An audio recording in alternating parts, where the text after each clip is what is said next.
Chaque nuit, quand les étoiles nous apparaissent, nous les hommes n'avons de cesse de tourner les yeux vers le ciel avec une seule question. Sommes-nous seuls dans cet univers infini ? Ça fascine tout le monde, ça. Ça revient à des questions un peu fondamentales, d'où on vient, où est-ce qu'on va, quel est le sens un peu de l'existence, comment c'est possible qu'on soit les seuls, et pourquoi nous et pas quelqu'un d'autre.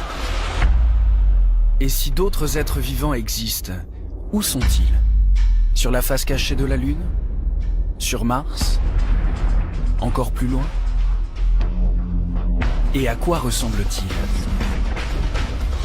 Comment j'imaginais les extraterrestres ? Je les imaginais comme à la télé, en fait, verts ou avec plein de tentacules, et des choses comme ça.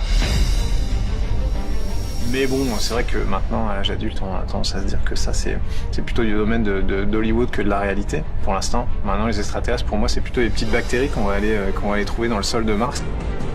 Dès que nous en avons eu les possibilités, nous, terriens, avons scruté chaque étoile. Nous les avons écoutées. Nous avons envoyé des sondes dans l'espace, des messages, et même des hommes sur d'autres astres, sans succès.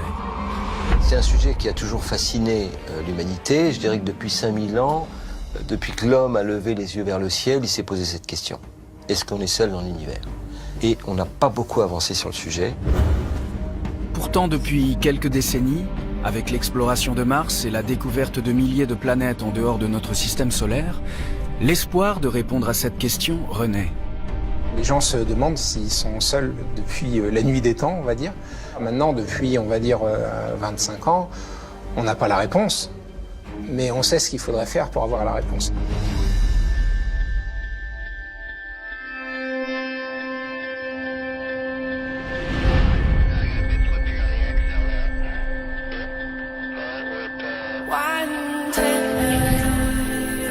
Moi, je suis Thomas Pesquet, je suis astronaute. Je m'entraîne en ce moment pour ma mission, 6 mois dans la Station Spatiale Internationale.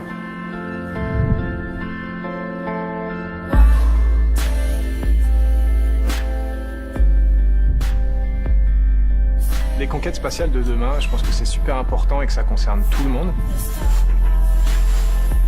Plus on regarde loin dans l'espace, plus on regarde dans notre passé. Et quand on va vers des planètes comme Mars, ce qu'on veut voir aussi, c'est notre avenir. On avance dans un environnement qui est difficile, mais on avance au final assez vite. C'est un voyage incroyable en fait. Embarquons ensemble dans cette aventure et puis je vous promets que vous ne serez pas déçus.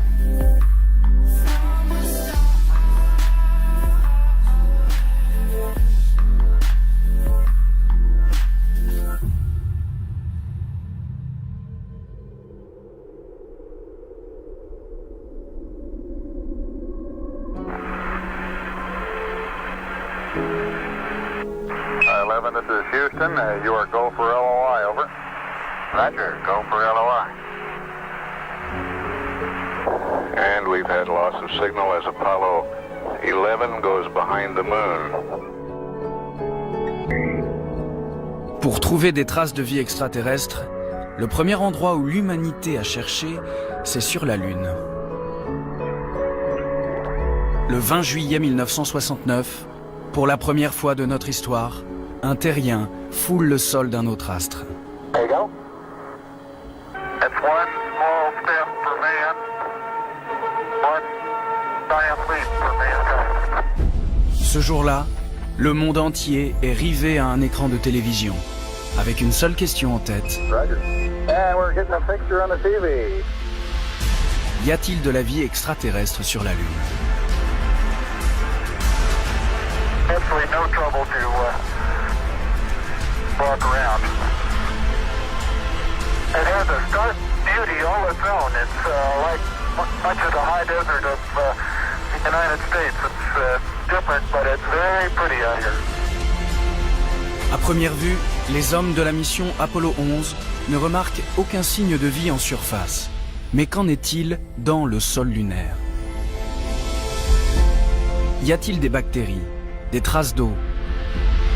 Pour le savoir, Buzz Aldrin et Neil Armstrong récoltent en quelques heures plus de 21 kilos d'échantillons de sol lunaire avant de repartir.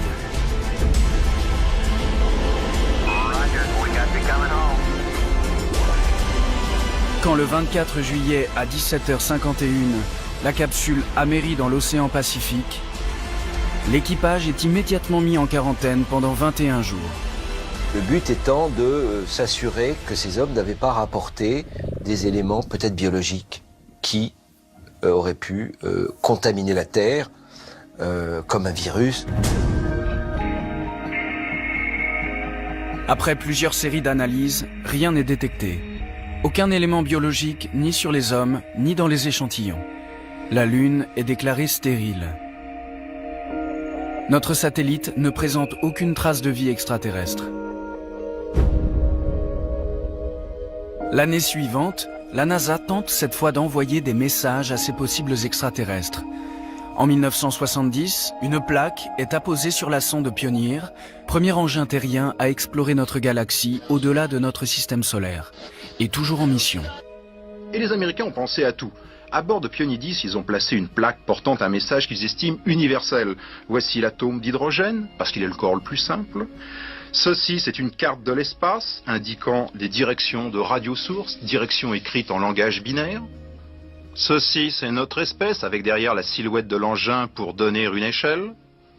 Fin du fin, cette main ouverte pour que les extraterrestres sachent que nous avons 5 doigts. Enfin, l'endroit où nous habitons, le système solaire, avec la trajectoire suivie par l'engin. Voilà la carte de visite de Pioneer 10.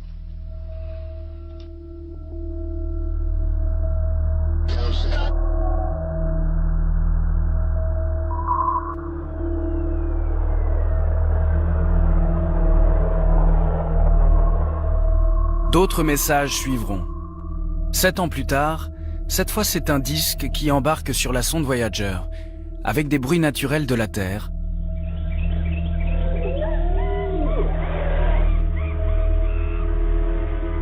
Et un message de paix en 55 langues.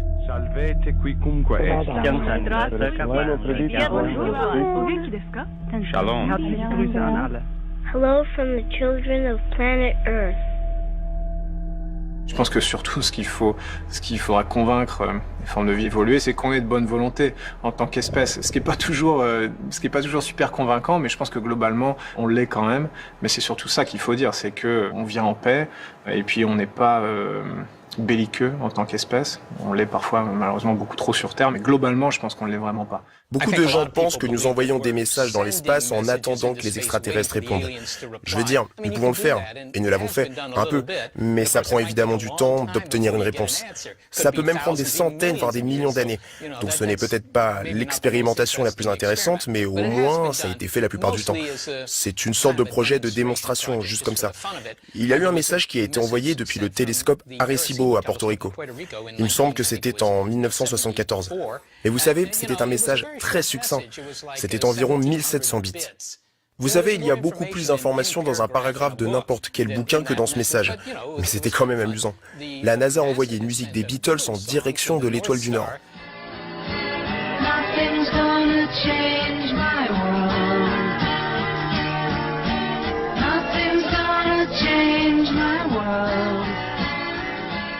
Et personne n'a répondu jusqu'à maintenant, mais vous savez, les étoiles sont à 400 années-lumière d'ici, donc il faudra attendre 800 ans pour savoir si les aliens aiment les Beatles. Recevrons-nous un jour un message, un signe de là-haut? Face à cette absence de réponse, l'humanité n'a eu de cesse d'user de son imagination, faisant des aliens des êtres de lumière se promenant en soucoupe ou des petits hommes verts au regard menaçant.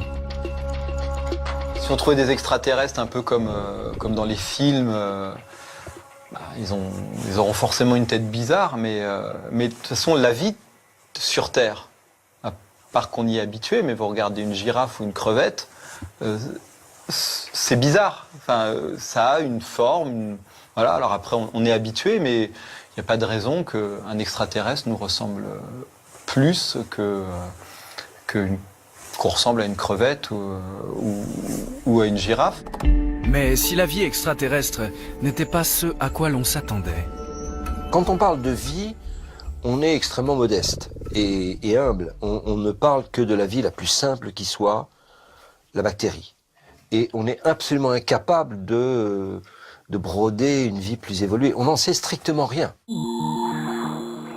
Nous cherchons donc autant des petits hommes verts que des bactéries. Plutôt vaste comme recherche. Mais comment découvrir leur existence ou leurs traces quand on ne sait rien? Pour chercher la vie, les scientifiques se basent sur le seul exemple de vie dans l'univers qu'ils connaissent à ce jour, le nôtre. La recherche de la vie ailleurs, c'est évidemment en cherchant comment elle a pu apparaître sur Terre et comment elle a pu évoluer sur Terre. Et à partir de là, on peut se dire peut-être qu'une autre planète, par exemple Mars, a connu des propriétés similaires, un environnement qui était semblable à celui de notre planète au moment où la vie est apparue sur Terre. Et donc peut-être qu'à ce moment-là, la vie aurait pu apparaître sur Mars. Donc en se posant la question de l'origine de la vie sur notre planète, on s'ouvre des portes derrière lesquelles on peut se dire qu'on a des chances de trouver quelque chose. Si l'arrivée de l'homme est tardive dans l'histoire de notre planète, les traces de l'Homo sapiens remontent seulement à 200 000 ans, la vie, elle, existait sur la Terre primitive il y a au moins 4 milliards d'années, sous forme de micro-organismes. L'apparition de la vie sur la Terre, on a une théorie scientifique qui est de se dire que il faut un liquide. Et on pense que le meilleur des liquides pour que la vie apparaisse, c'est l'eau. Alors l'eau, elle est abondante dans l'univers, il y en a partout, même dans le système solaire, quasiment, mais soit sous forme de glace, soit sous forme de vapeur. Sur Terre, on a de la glace, on a de la vapeur, mais on a aussi l'eau à l'état liquide. Ça, c'est le premier élément. Le deuxième élément, ça serait des molécules à base de carbone, ce qu'on appelle de la matière organique. Et on pense que c'est l'association de petites molécules carbonées et d'eau à l'état liquide qui va permettre à la chimie de franchir une étape, un palier de complexité qui va ensuite déclencher un mécanisme qui serait la vie. Ce sont donc des molécules de carbone et de l'eau à l'état liquide qu'il faut chercher pour remonter jusqu'à la vie, ici comme ailleurs. Et dès que l'homme a eu un télescope, c'est vers Mars qu'il a levé les yeux. Le point focal sur la problématique de la vie dans l'univers, ça a été Mars. Très rapidement. Pourquoi? Parce que dès qu'on vous observez Mars, et dès le 19e siècle ça a été fait, la première chose que vous voyez, c'est une calotte polaire. La calotte polaire sud, parce que vous voyez la calotte sud quand Mars est près de la Terre. Et qui dit calotte polaire dit pôle, qui dit pôle dit glace, qui dit glace dit eau. Et s'il y a de l'eau, il y a de la vie. C'était ça le raisonnement de l'époque. Raisonnement un peu simpliste, mais qui a créé le mythe des Martiens. Depuis que l'homme a pu s'extraire de la Terre et poser le pied sur la Lune, l'objectif prioritaire de tous les programmes d'exploration spatiale, c'est Mars. En 1965, la Terre découvre les premières images de sa cousine et plus proche planète. Une immense joie, autant qu'une forte déception. Vous avez entendu parler des missions Viking de la NASA qui se sont posées sur Mars en 1976, il y en avait 2. Et à l'époque, de toute façon, tout le monde était persuadé qu'il y avait de la vie sur Mars. C'est donc les instruments, c'était des instruments pour détecter la vie. Pas s'il y a eu de la vie. Et les expériences étaient capables de détecter une vie terrestre, mais n'étaient pas conçues pour l'environnement martien. Aujourd'hui, on sait qu'il n'y a pas de vie vivante à la surface de Mars, ce qui ne veut pas dire, 1, qu'il n'y a pas eu de la vie ancienne, et c'est ce que nous recherchons actuellement, et 2, qu'il n'y a pas de la vie actuelle, mais probablement dans le sous-sol, et ça, c'est plus compliqué à chercher.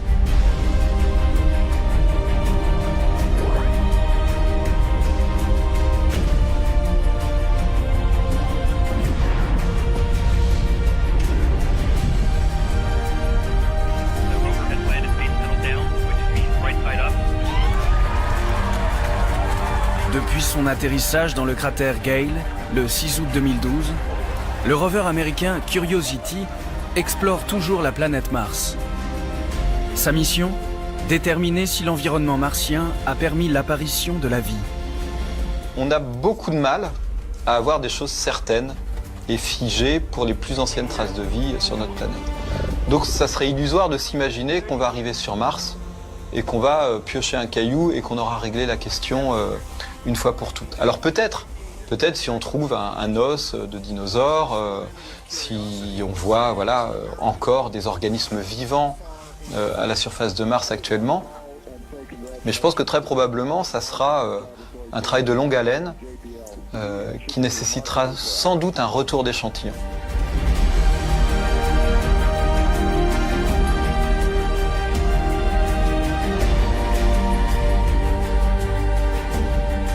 Creuser le sol martien, récupérer des échantillons et les analyser pour découvrir peut-être la présence de composés organiques et de micro-organismes. Seule une telle mission nous permettra de savoir s'il y a eu un jour de la vie sur Mars.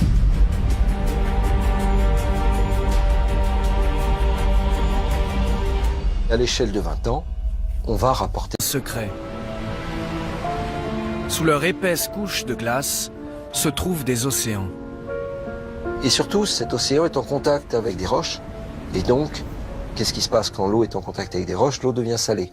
Donc ça veut dire que l'eau est riche en minéraux. Et ça, ces minéraux sont extrêmement intéressants pour nourrir d'éventuelles bactéries. Et donc là, on est dans un contexte où si la vie apparaît, elle apparaît sans apport du tout d'énergie solaire. Parce qu'elle est bloquée par la surface de la glace. Donc détecter de la vie, s'il y en a dans ces environnements, ça nous apprendra beaucoup de choses sur les conditions qui permettent l'apparition de la vie. Et la Terre étant un exemple unique pour l'instant, mais peut-être, j'espère, un jour, un exemple parmi d'autres. De la vie sous une croûte glaciaire. Nous n'avons pas encore les moyens technologiques de vérifier cette hypothèse sur Europe ou Charon, mais un exemple sur Terre nous permet d'y croire. Les abysses.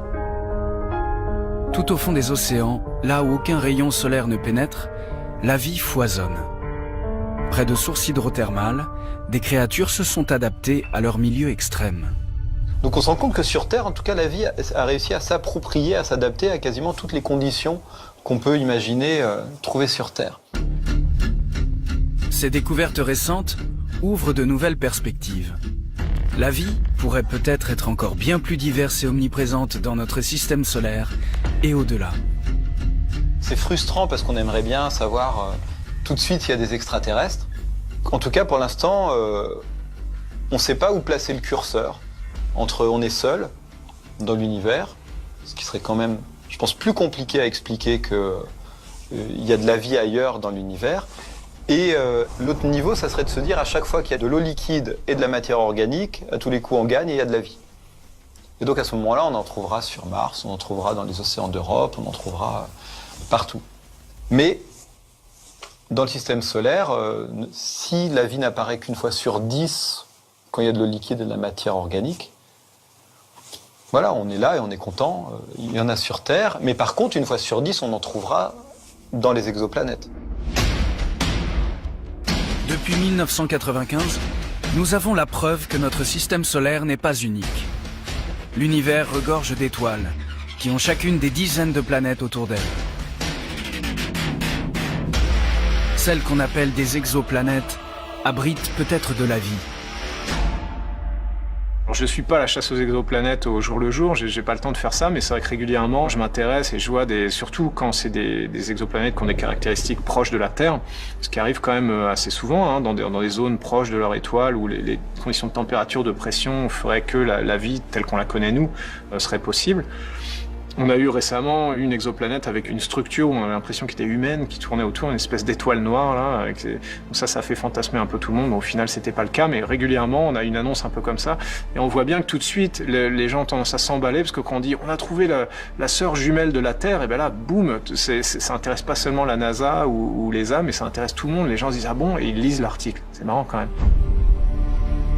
C'est à côté d'Aix-en-Provence, en plein cœur du parc du Luberon, que la chasse aux exoplanètes a commencé, à l'Observatoire de Haute-Provence. En octobre 1995, un chercheur suisse, Michel Mayor, et son étudiant décèlent l'existence d'une planète géante autour de l'étoile 51 Pégase. Cette planète est incroyablement intéressante parce que c'est la première preuve d'un objet aussi léger autour d'un autre soleil que le nôtre. Par ailleurs, c'est remarquable cet objet-là n'est pas du tout en accord avec ce qu'on attendait pour de tels objets. Si notre vieux Jupiter, notre grosse planète du système solaire, tourne autour du Soleil en une dizaine d'années, cet objet-là, avec la même masse, lui, ne tourne qu'en 4 jours autour de son étoile. Une étoile par ailleurs très similaire au Soleil. C'était une découverte que parfois on compare à la révolution galiléenne ou copernicienne. C'est-à-dire que à l'époque de Copernic, on pensait que la Terre était le centre de l'univers, et puis on a découvert que non, la Terre tournait autour du Soleil. Et puis avec la première exoplanète, on a découvert que finalement le Soleil n'était qu'une étoile parmi des tas d'autres, c'est même plutôt une étoile banale, petite, et que toutes ces planètes autour de lui, non, c'est pas du tout un cas particulier.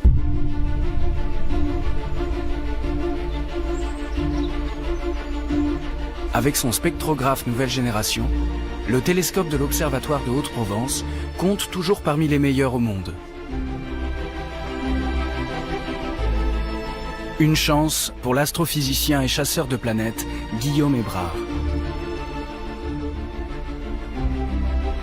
Plusieurs expériences ont été menées pour étudier les étoiles avec la lumière qui est capturée par ce télescope. Et pour trouver une planète, il faut s'intéresser à son étoile et chercher une anomalie dans son mouvement. Pour détecter les planètes extrasolaires, ici on utilise une méthode indirecte. La méthode directe, ce serait juste de prendre un télescope, regarder une étoile, faire une image, et puis voir un petit point à côté de l'étoile. Au fur et à mesure, on le verrait tourner, on dirait ça y est, on a une planète. Mais en 95, personne ne savait faire ça, une détection directe, donc c'est une méthode indirecte qui a été utilisée. Donc le principe de la méthode, elle s'appelle la méthode des vitesses radiales. On ne détecte pas la planète, on ne la voit pas. Par contre, on voit bien l'étoile, et l'étoile, on peut mesurer son mouvement. Et si une planète tourne autour de l'étoile, elle va faire un petit peu bouger cette étoile. De la même manière qu'un lanceur de marteau, le marteau fait un petit peu bouger le lanceur de marteau. Et on voit bien que plus le marteau va être massif, plus il va faire bouger le lanceur de marteau. Donc une planète, plus elle est massive, plus elle va faire bouger son étoile. C'est pour ça que les premières planètes qui ont été détectées, la première qui a été détectée ici en 1995, c'était une grosse planète, une planète géante, une planète aussi massive que Jupiter. Et donc avec cette technique-là, si on veut détecter des planètes moins massives, il faut des instruments de plus en plus précis.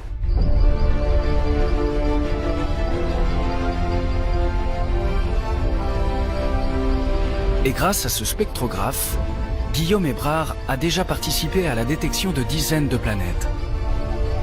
Il y en a une que j'ai trouvée, KOI 889b, c'est pas très sexy. Je dirais pas que c'est un rêve, ça me paraît un mot un peu fort, mais c'est sûr qu'on a une émotion quand on détecte une nouvelle planète, surtout que ça arrive des fois. Il y a un moment on n'est pas sûr, et puis à un moment on se dit ça y est, j'en suis sûr, on sait vraiment que c'est une planète, et donc c'est sûr, c'est un peu le fameux épisode de la découverte, et donc ça nous arrive quand même de temps en temps, et donc c'est vrai que c'est assez agréable. Chaque session d'observation débute au coucher du soleil, après l'ouverture du dôme. L'opérateur oriente le télescope sur une étoile pour en capturer la lumière pendant une dizaine ou une trentaine de minutes. L'image a été lue par le détecteur et on a l'image là, sur cet écran-là, l'image orange que l'on voit. Et donc là on voit le spectre de l'étoile, différents ordres. En gros ce qu'on voit c'est la lumière de l'étoile en fonction de la longueur d'onde ou de la couleur de l'étoile.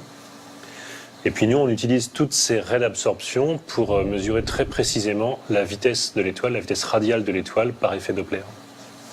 Donc l'effet Doppler, c'est une technique très connue qui est utilisée par nos amis de la gendarmerie nationale pour vérifier la vitesse des voitures. On utilise la même technique, nous, pour les étoiles. Et avec ça, donc, on peut mesurer la vitesse des étoiles et puis voir si la vitesse varie au fur et à mesure du temps pour voir si l'étoile est perturbée, par exemple, par une planète qui lui tourne autour. Il faudra à Guillaume Hébrard encore plusieurs observations sur chacune de ces étoiles pour comparer leurs mouvements sur plusieurs mois et pouvoir en déduire l'existence d'une planète. Et peut-être même un jour trouver une planète habitable. On s'en doutait qu'il y avait beaucoup de planètes dans la galaxie, mais depuis quelques années maintenant on le sait qu'il y a énormément de planètes, que les planètes, notamment des petites planètes, sont très fréquentes dans la galaxie. Donc imaginez que des planètes un peu semblables à la Terre, autour d'étoiles assez semblables au Soleil, et évoluer de la même manière, c'est très raisonnable comme hypothèse. Donc c'est assez naturel d'imaginer qu'il y ait de la vie extraterrestre ailleurs dans la galaxie. Depuis 1995, la chasse aux planètes est ouverte. Au sol, des télescopes de plus en plus perfectionnés se sont multipliés en France, au Chili ou à Hawaï, mais aussi dans l'espace, avec COROT, Hubble et Kepler. Aujourd'hui, plus de 2200 planètes sont confirmées, et plusieurs milliers sont en attente de validation. Pourtant, l'exploration vient à peine de commencer. Bientôt se déploieront dans l'espace des télescopes spatiaux encore plus puissants que Hubble, comme l'européen Plato ou le télescope américain James Webb et son miroir de 6,50 m de diamètre, pour avoir des images encore plus précises de la galaxie.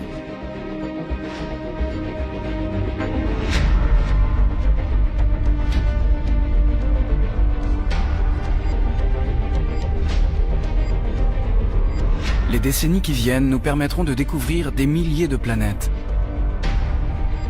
Mais la vraie surprise n'est pas tellement leur nombre. Finalement, quand on a découvert les premières planètes, ça a été évidemment une grande découverte, mais le fait qu'il y ait des planètes, ça n'a pas surpris grand monde. Par contre, ce qui a vraiment surpris les gens, c'est qu'on a trouvé des planètes de type qui n'existent absolument pas dans le système solaire. De même qu'on peut parler de biodiversité sur Terre, il y a une planétodiversité dans l'univers.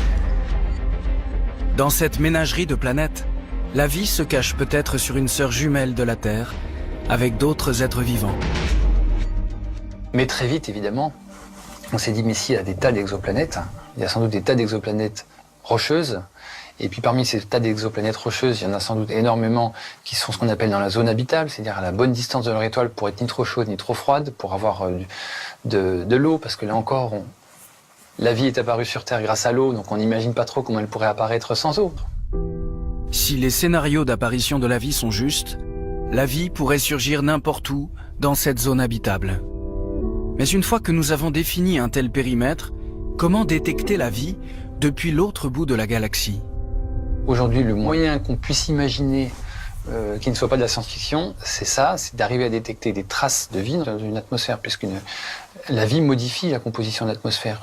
Notre atmosphère ne pourrait contenir autant d'oxygène s'il n'y avait pas la vie. D'où l'importance des arbres.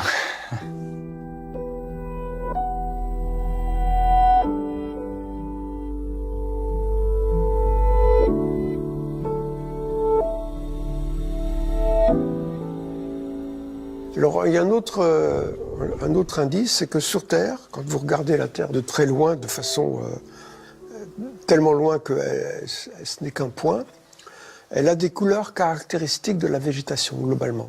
Et cette couleur propre à la végétation, par miracle, elle est très différente de toutes les roches connues. Donc on se dit que si, sur une planète, on trouve des couleurs qui ne figurent pas dans les couleurs répertoriées des roches, ce serait un indice comme quoi il se passe autre chose, et peut-être de la végétation.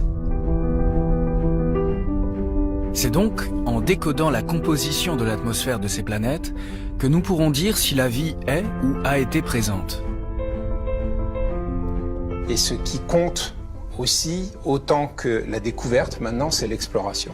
C'est-à-dire, après avoir dénombré les planètes qui existent, on veut savoir de quoi elles sont faites, quelle est la température à leur surface, quelle est la composition chimique de leur atmosphère, si elles en ont une, quel est le cycle d'alternance des jours et des nuits sur ces planètes, quelle est leur relation avec leur étoile. Et disons, si l'atmosphère d'une planète est façonnée par la présence de la vie sur cette planète, à ce moment-là, on aura un jour les moyens de le détecter. Par contre, on peut imaginer beaucoup d'habitats où la vie reste finalement relativement cachée et ne va pas laisser de traces dans l'atmosphère de cette planète. Là, ce sera beaucoup plus difficile parce qu'il faudrait aller sur place à ce moment-là pour la découvrir. Et le voyage intersidéral, ça reste de la science-fiction et ça va le rester pendant au moins des décennies, sinon des siècles.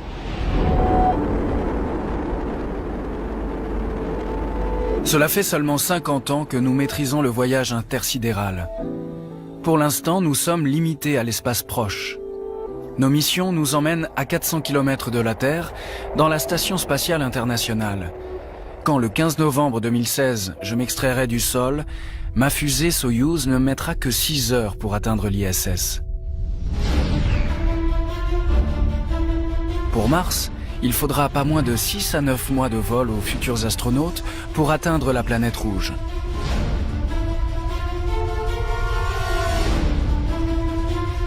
Des missions longues, mais encore acceptables pour l'homme. Mais pourrait-on un jour aller encore plus loin? En l'état actuel de nos moyens techniques, atteindre la galaxie la plus proche, Proxima du Centaure, nécessiterait un périple d'environ 80 000 ans. C'est vraiment un chemin au long cours, hein. L'exploration spatiale, ce que les Américains appellent deep space. Donc ça veut vraiment dire ce que ça veut dire. C'est l'analogie avec la plongée très très profonde au fond de la fosse des Mariannes, des choses comme ça. C'est ça qu'on va être amené à faire. Pour l'instant, dans le système solaire. Ensuite, vers l'étoile la plus proche, et puis peut-être un jour beaucoup plus loin. Mais ça fonctionne toujours un peu comme par saut, comme ça, un petit saut de puce d'exploration. À défaut d'y aller, l'humanité pourra peut-être un jour établir un contact, entendre un message d'une galaxie lointaine, à condition que cette vie soit intelligente. Il y a plusieurs manières de caractériser une vie intelligente. En gros, il y a une vie qui pourrait organiser de la technologie. Et donc là, on verrait les indices technologiques. Si vous voyez des maisons sur une autre planète... Et il y a d'autres manières de caractériser l'intelligence, c'est d'avoir un contact qui a du sens. Les Daleks. Les prisonniers au vaisseau spatial.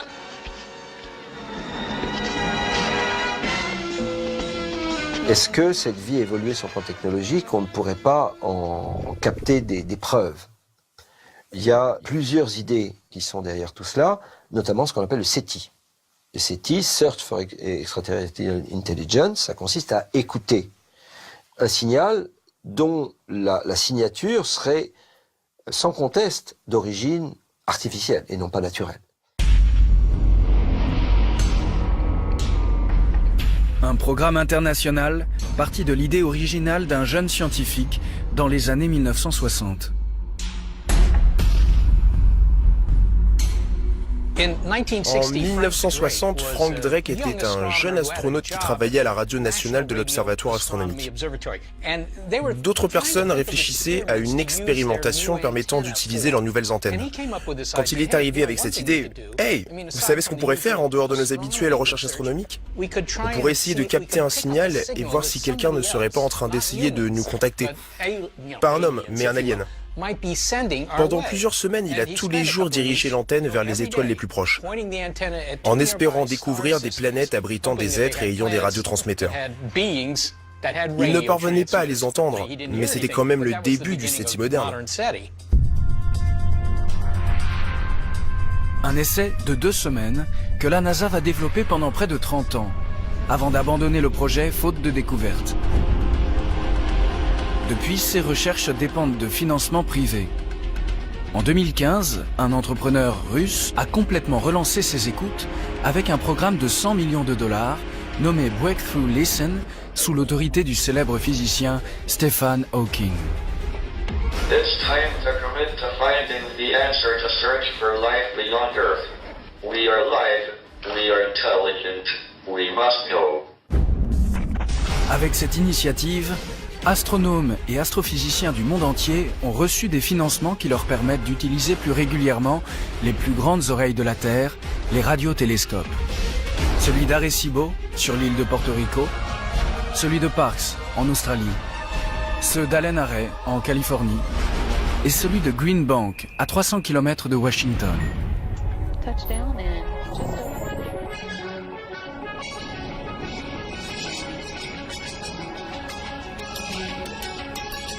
Sur ce site montagneux, en pleine zone de silence radio, se dressent 6 télescopes, dont le plus grand radiotélescope orientable du monde, avec son antenne incurvée de 100 mètres de diamètre.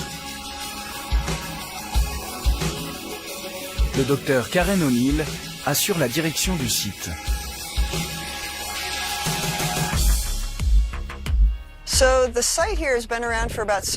Le site de Green Bank est utilisé depuis plus de 60 ans, notamment pour rechercher de la vie intelligente.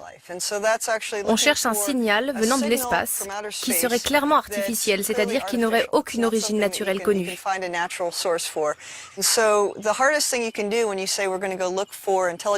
Le plus difficile quand on cherche de la vie intelligente dans l'univers, c'est d'essayer de définir ce que vous recherchez.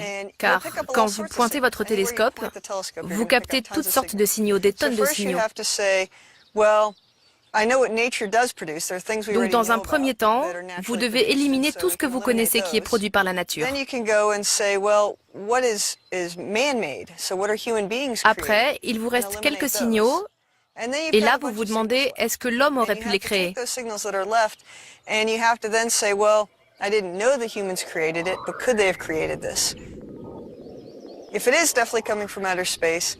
Si la réponse est non et que ce signal vient bien de l'espace, alors vous avez un signal potentiel.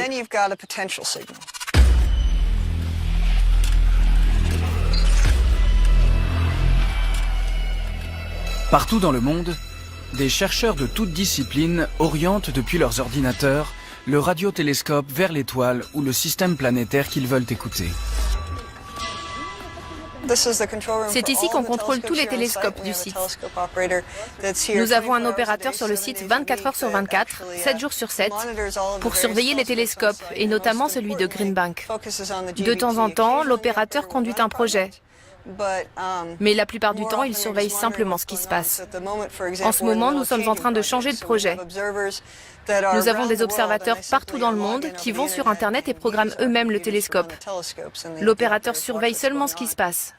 Toute la journée, on passe donc d'un projet scientifique à l'autre. Depuis la découverte d'exoplanètes, des chercheurs écoutent en priorité en direction des planètes découvertes. Mais pour qu'un tel message parvienne jusqu'à nous, dans l'immensité de l'univers, il faudra peut-être encore attendre des années-lumière. Depuis 4 ans, le Green Bank est utilisé pour étudier ce que l'on appelle les planètes Kepler, c'est-à-dire les exoplanètes découvertes par le télescope spatial Kepler.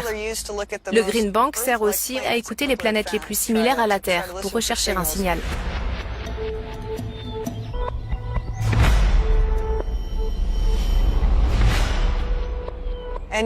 Aujourd'hui, le télescope fait partie du nouveau programme Break to Listen. C'est très excitant pour nous. L'objectif de ce programme, c'est de chercher un signal de vie intelligente de manière systématique. Nous cherchons des signaux à large bande. Et nous devons répéter nos recherches encore et encore sur les mêmes objets. Car ce n'est pas parce que nous n'avons rien entendu le 15 mai 1994 dans une direction qu'il n'y a pas de vie intelligente là-bas. On doit y retourner et analyser sans cesse les signaux qui viennent des 4 coins de l'espace.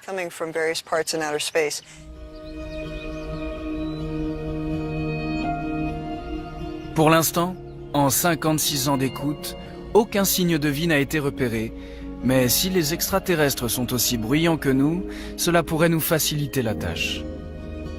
Vous savez que la Terre est un puissant émetteur radio avec la télévision, parce que la télévision traverse l'atmosphère de la Terre. Donc, si je serais un observateur quelque part dans la galaxie avec un radiotélescope, je verrais que là, il y a un curieux émetteur radio qui est complètement anormal.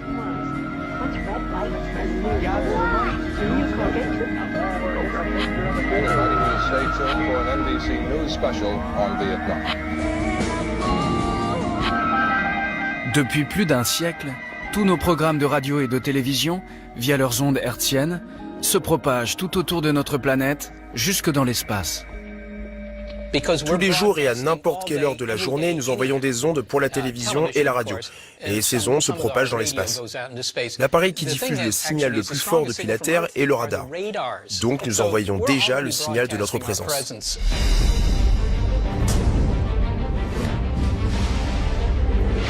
Les aliens ont-ils aussi inventé la radio et la télévision? Ou sont-ils aussi avancés que nous en matière technologique?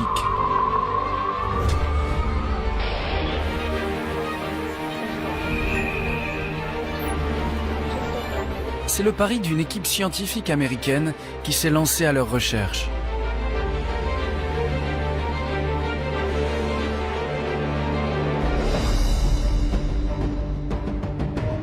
En Californie, au sud de la baie de San Francisco, la chercheuse américaine Shelley Wright a mis au point un instrument qui permet justement de capter des messages extraterrestres d'une technologie plus avancée.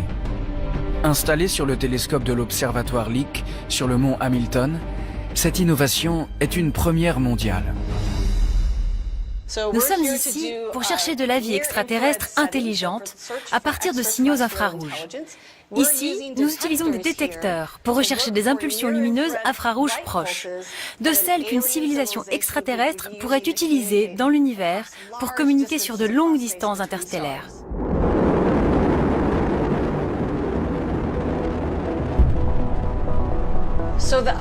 Nous sommes partis de l'idée qu'une civilisation extraterrestre pourrait utiliser des lasers très puissants. Aujourd'hui, notre technologie laser sur Terre est si avancée qu'on pourrait envoyer un rayon infrarouge 300 fois plus puissant que notre Soleil. C'est impressionnant. Dans une seule transmission laser, on pourrait mettre le réseau Internet en entier et l'envoyer sur des distances interstellaires. Si c'est vrai, si l'on peut prendre notre technologie et communiquer à des centaines d'années-lumière et transmettre n'importe quel message, pourquoi des civilisations extraterrestres intelligentes ne feraient pas la même chose? Pendant leur session d'observation, plusieurs semaines par mois, l'assistant du professeur White, aidé par 2 étudiants, quadrille l'univers en fixant le télescope sur les étoiles les plus proches, pour espérer capter un signal infrarouge issu d'une exoplanète. Quelle est la magnitude de cette étoile? Actuellement, la magnitude est de 9,86. C'est une étoile située à peu près à 30 années-lumière. Non, je crois qu'elle est plus proche. C'est à 10 parsecs. Oui, 10 parsecs, ça donne 30 années-lumière. On a choisi cette étoile car elle est très proche. Alors les chances de détecter un signal laser sont plus fortes, car l'extension de l'infrarouge est assez bas. Pour l'instant, aucun signal laser n'a été repéré dans l'espace. Si jamais on capte un signal, les réjouissances ne feront que commencer. On devra d'abord essayer de déchiffrer le type de signal, ce qu'ils nous ont transmis. Est-ce que c'est leur livre ou leur recette préférée? On ne sait pas. Ce sera le début de ce type de communication. Comment on communique entre différentes espèces, c'est vraiment compliqué. Est-ce que cela prendrait du temps de leur répondre? Cela prendrait 1 millier d'années pour leur envoyer un message. C'est une très longue échelle de temps pour communiquer sur des distances interstellaires. Nous espérons que l'humanité sera là très longtemps. Et nous espérons aussi que d'autres espèces extraterrestres seront là longtemps.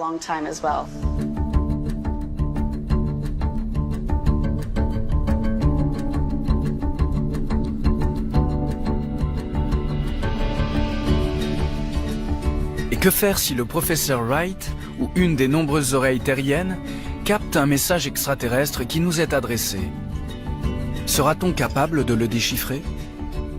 Je ne sais pas. C'est comme si vous aviez demandé à Champollion s'il avait compris les hiéroglyphes dans les années 1830 et s'il avait réussi à les déchiffrer. Il y a des plans qui existent aux Nations Unies ou parfois dans les gouvernements en cas de contact extraterrestre, même si ça a l'air farfelu. C'est quand même des choses, il faut, si jamais ça arrive, il faudrait quand même mieux être prêt. Mais qu'est-ce que vous faites une fois que vous avez capté le signal? Je pense que ça dépend de ce que les aliens veulent nous communiquer. Si c'est un message qui ne nous est pas uniquement destiné, je veux dire, si c'est juste quelque chose que nous arrivons à capter, je doute que nous puissions le comprendre. Mais si à l'avenir nous recevons un message, j'opterai pour que nous le mettions sur Internet en permettant à tout le monde d'essayer de comprendre. Que tout le monde s'y mette. Et si cette vie intelligente, petits hommes verts ou non, venait justement à la rencontre des hommes les plus proches, nous les astronautes de la station spatiale? Je me dis quand même, c'est pas de bol que ça tombe sur moi. Non, on l'aurait vu venir, je pense. C'est pas des choses qui arrivent comme ça du fond de l'espace. Ou alors c'est mauvais signe, ça veut dire qu'ils sont un peu dissimulés pour venir. C'est vrai qu'on pense pas à ces choses-là. C'est des scénarios plutôt type de film, et nous on est tellement concentrés. Je pense que la surprise serait tellement immense qu'il y aura un petit moment avant de reprendre ses moyens, je pense.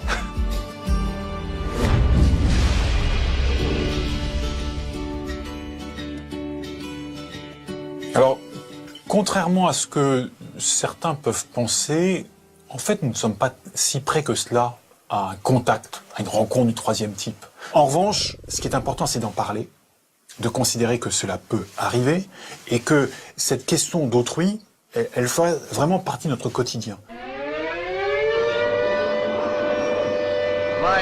Et ce contact avec l'alien, les terriens l'ont toujours imaginé désastreux pour l'humanité.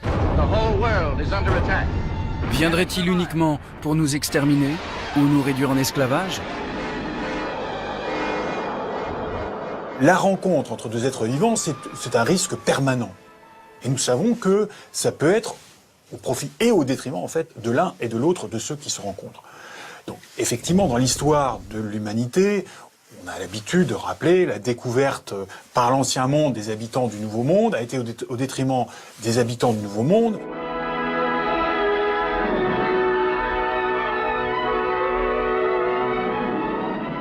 Alors, il y a tout un débat sur les civilisations Stephen Hawking a dit des choses intéressantes, qui est de dire il faut surtout arrêter d'émettre, parce que si une civilisation plus avancée que la nôtre s'intéresse à nous, elle va nous détruire.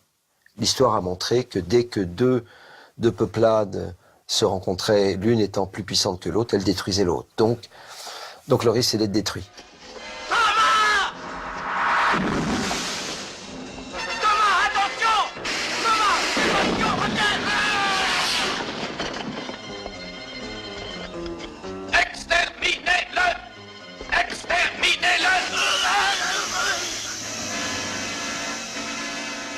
Je sais pas si je serais aussi ému de dire qu'on a trouvé une bactérie, mais si quand même, parce que ça veut dire qu'on n'est pas tout seul. C'est ça au final qui est important. C'est pas tellement qu'on trouve quelqu'un qui nous ressemble. On construit toujours des extraterrestres un peu différents, mais quand même un peu comme nous, c'est-à-dire avec plus ou moins 2 bras, peut-être 3, 2 jambes, peut-être 4, mais quand même globalement c'est un peu la même chose, alors que la réalité elle est sans doute complètement différente. D'un autre côté, je ne suis pas sûr que ce soit forcément des vivants. Parce que, vous savez, quand vous inventez la radio, vous êtes seulement à des centaines d'années d'avoir inventé les ordinateurs. Et quand vous avez inventé les ordinateurs, vous n'êtes pas loin d'avoir inventé l'intelligence artificielle. Donc, je pense que la majorité des aliens qui sont là-haut ne sont pas dotés de conscience. Penser n'est pas inné chez eux. Ce ne sont pas non plus des choses vivantes, mais des êtres artificiels. Donc, si vous rencontrez un alien, vous serez sûrement étonné de constater que ce sont des machines. Avancez vers le vaisseau spatial. Ceux qui résisteront seront traités pareillement. Mais si la vie pullule dans l'univers, pourquoi n'avons-nous jamais reçu de signal, de message? D'où le paradoxe de Fermi. Où sont-ils? Parce que c'est un vrai paradoxe. Pour l'instant, le SETI ne découvre rien. Et les écoupes volantes qui viennent nous voir, je pense que c'est pas très sérieux. D'abord, j'ai du mal à comprendre que des extraterrestres qui feraient le voyage jusqu'à chez nous, parce que on est un puissant émetteur radio, parce que on a des températures qui font que notre planète est habitable, ils font tout le voyage. Vous imaginez le voyage? Mais ils viennent pas nous voir, ils viennent pas nous dire bonjour, ils restent cachés derrière le buisson. Conceptuellement, ça ne marche pas. Moi, j'ai du mal à me dire, mais on est nombreux dans ce cas-là, de se dire qu'on est vraiment tout seul dans l'univers. Surtout que maintenant, on se dit que l'univers est plus ou moins infini, ou du moins d'une taille qui dépasse vraiment l'imagination. Quelle est la probabilité qu'on soit vraiment les seuls? Bon, ce serait un peu surprenant. En même temps, il y a l'argument inverse qui se dit, si l'univers est infini vraiment, il y a forcément non seulement une civilisation, mais de nombreuses civilisations, parce qu'il est infini. Sur ce nombre presque infini de civilisations, il y en a forcément une qui aurait dû avoir la technologie pour nous contacter. Donc, si on n'a pas été contacté, ça veut dire, raisonnement par l'absurde, qu'il n'y a pas de civilisation. Moi, je pense que tout ce qu'on peut dire, c'est que pour l'instant, on n'a pas les moyens. On découvre des exoplanètes tous les jours. Tous les jours, maintenant qu'on sait mieux regarder dans l'espace. Donc évidemment, c'est pas exclu qu'un jour on en découvre une avec du monde dessus. Une autre hypothèse pourrait expliquer ce silence. Peut-être y a-t-il déjà existé une multitude de civilisations, mais aucune n'a réussi à survivre assez longtemps pour émettre des signes de vie.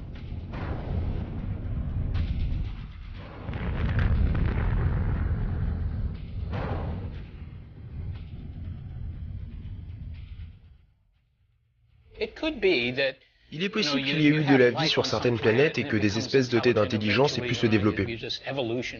Ils inventent la radio, qui se diffuse dans l'espace. Comme ça, nous pourrions les trouver. Dans le même temps, ils inventent les bombes, des grosses bombes.